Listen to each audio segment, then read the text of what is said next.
Welcome, another episode, Dr. James Beckett, Sports Card Insights. I'm here with Rich Klein. We're going to talk about, we've got another tribute issue to another, most of the tributes have been men, but this tribute is a woman who stood tall in her industry, a real pace setter in terms of her show promotion and bringing her excellence in the show promotion to the New York or Westchester area. Gloria Rothstein, who's passed away. But Rich and I both went to her shows. I guess some of them I set up at many of them. I never set up at one, but because by that time I was doing price guides, and so I hit. It was a must attend in some of those years. I'd always bump into, not always, but I seemed like I'd bump into Mr. Mint, Alan Rosen. A lot of the key dealers from the East Coast were there, and even in the Midwest too. I'd see you walking around. We'd always talk at those shows. You know, it was the shows to be at because good material was always available. You had to spend some money to get into the door. So everybody, right. You know, you weren't just going up on a lark to get in. You know, I charge $1 at my shows, but with what she had to pay for the venue she had to charge more. It sometimes cost you money from New Jersey to get to White Plains. You have to pay tolls on the Garden State Parkway. Then you have, they've now demolished, and I think they're building a new one, but they had the Tappan Zee Bridge, which was always an interesting bridge to cross over. And then you have a, put your car, depending if you knew where to park or not, but there were parking meters and you had to bring quarters with you to keep the, to go put your car, put your quarters in the parking meter. I guess I did all those things. I mean, I'd rented a car sometimes. I'd take various mass transit up there and back. I had cousins that lived not too far away from there, so occasionally I'd see them. But again, it was a major show, and I really enjoyed getting around, especially when was she? How many times a year was she at her peak? She would also try at the peak maybe 4-6 times a year. The key show was the August, the East Coast National, which was a couple weeks after the national. And then the other key show for her was the Thanksgiving weekend show. Yeah. That was a show because a lot of people would come back home to New Jersey. I came home a couple times. Couple times you were courteous enough to have me do a show trip there. That was always nice to have a paid trip to go to the show. Well, it made sense. But those shows were incredible. Those were her two best shows. And the thing was, if she was upstairs in the White Plains Convention Center, that was the big ones. If she was downstairs, it was not as big and not as good. Downstairs were the two rooms? It's one room each floor. But there was like there was a place where the stage was. The stage is upstairs. Okay. The stage is upstairs. So that was up and down. That's up and down. Okay. And it's really cool to see because the downstairs show during the East Coast National was like a separate 200-table show unto itself. Right. And some people, even if they took in less money, preferred to be downstairs because they had more room behind their table. They could actually breathe. Was she like Wanda Marcus in the sense that she was tough but fair? She was extremely tough but fair. She was very fair. If you had a legitimate thing, hey, let's not do this. She wanted you to stay till the show closed. Because people were coming. Well, she ran a tight ship. But if you had a legitimate reason to leave, this is before the days of cell phone, so it was kind of hard to reach you for an emergency. But if you could tell her in advance, hey, I'm going to need to leave here because I'm doing this or that, she was fine with it. She just didn't want people packing up in the middle of the day. We're just talking about the memories. One of my memories is she had these 2 or 3 guys that worked for her. They were in the union, and they would load and unload your car, and basically it was free, except we suggest you give them $10 or $20 for each, each day. This is New York. This is New York. And you know what? It was, hey, they did a great job. They bring your stuff to your table. They load you back up. Hey, $10 for somebody to do all your work. Guess what? And they were incredibly efficient. Not bad. I felt like, she was, nice to me, when I'd go up there, cause I wasn't a dealer, obviously, so I wasn't gonna, but, she, I guess, had ads in our publications, and, being in the industry, I want everybody to do well. And that was a kind of a bellwether show. And like I said, I could go around. The interesting thing I found, Rich, and you maybe you'll explain this to me, but when I went around those tables there, regardless of which room it was, it's like I could go past 3 tables where either they were too busy or didn't care or didn't know who I was or why I was there. I was maybe a potential customer, an anonymous potential customer. Then I get to the 4th person, who was a veteran person, who was a well-known dealer that I had some history with, and I'd lock in on that. Then I'd go another 3 tables with people that I didn't know or didn't know me, and maybe didn't. I really tried to make it a point to engage with those tables and dealers who had stuff that would add good value for us doing our price guides. But am I imagining that? No, I tell you this today in the Dallas shows. people see you coming to the tables, and a lot of people do know you. And, all they care about when they see you is, hey, is he going to spend any money with me? That's all they care about. They don't really care. At this point, you sold the company 14 years ago. So it's not like you can really affect anything. Well, I do have discretionary spending money. And you have maybe they're thinking I'm going to drop a bunch on them, but I don't know. You usually just hit diamond quarter boxes. Well, I just try to because you have fun with spread those. it around. Yeah. And I thank you for not coming to Kyle's show because I got to hit Charles' box without you last week. Rich, you ruined my day now. But they've assured me that they replenish their stock every month. They do. And so I will be at the next one. And if you're getting there at 10 o'clock, I'll be there. Well, the next one's the 3-day show in Louisville. But let's go back to Gloria. Gloria ran almost all of Gloria's shows are 2 to 3 days long. Yes. She doesn't run 1-day shows. I know, but the dealers there had good stuff. But that was the thing. Because it was an expensive show to set up at, and so people brought good stuff. And they replenished their stuff. Yeah. And, we were talking about replenishing. They replenished. Yeah. And because you're right, it's good stuff, it's expensive. And I want to talk about her husband, Sam, for a minute. Gloria was great. And her husband, Sam, did a lot of the marketing and a lot of the promotion. And he was instrumental, too. But he was very quiet, very behind the scenes. And not many people realized how good he was. Gloria could tell great stories. The first time Gloria ever did a show, it was the same weekend as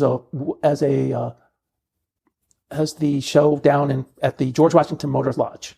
Oh, the Willow Grove? The Willow Grove. I couldn't think of the name for a second. I kept thinking Willow Bend up here. And she's at Willow Grove. And the show was a huge success. She brought in like Hank Aaron and somebody else to sign autographs. I mean, and it was a monster.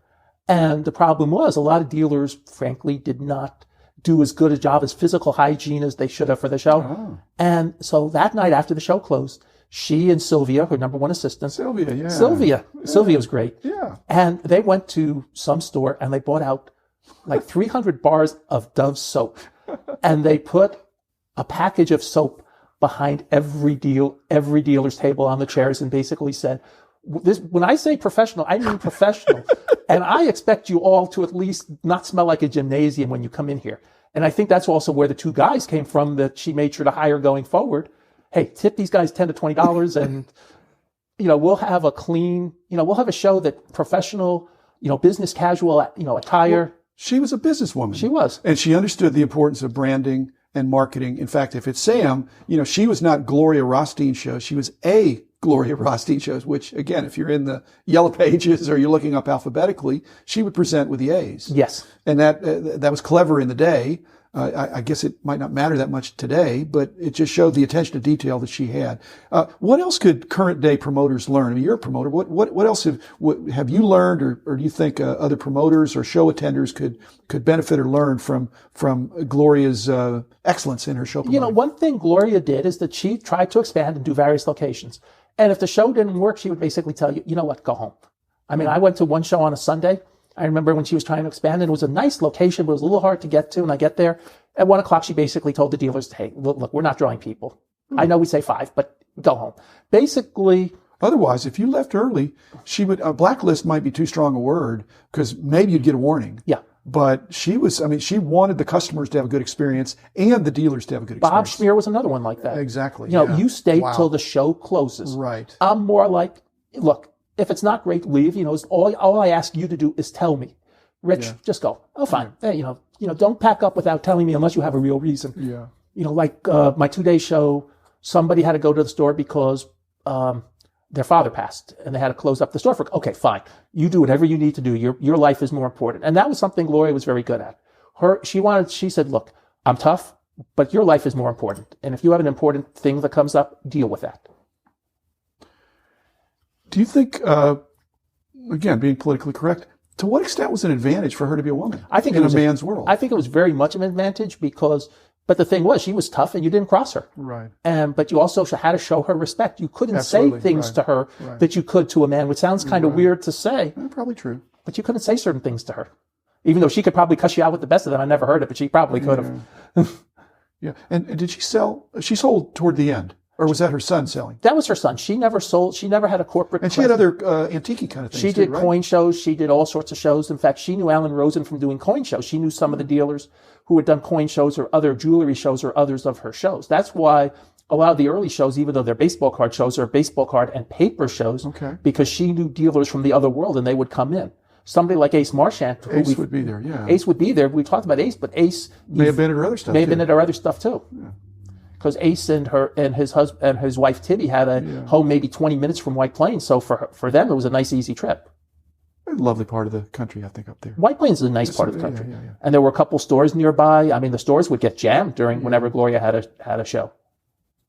What about autograph guests? She had them, especially at the bigger shows.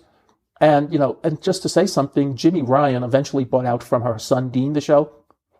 Jimmy does a great job promoting. He brings in autograph guests. He coordinates with many of the leading autograph people to bring in guests. Jimmy just bought out, and I read the article, your old friend Dick DeCourcy recently. Yeah. And, and we talk about Gloria, and I just want to state this is no Gloria, not related to any of the popular music songs you may have known, and it has nothing to do with the St. Louis Blues winning the hockey championship last year with Laura Branigan's Gloria. But Gloria did a great job getting people in. She was a force of nature.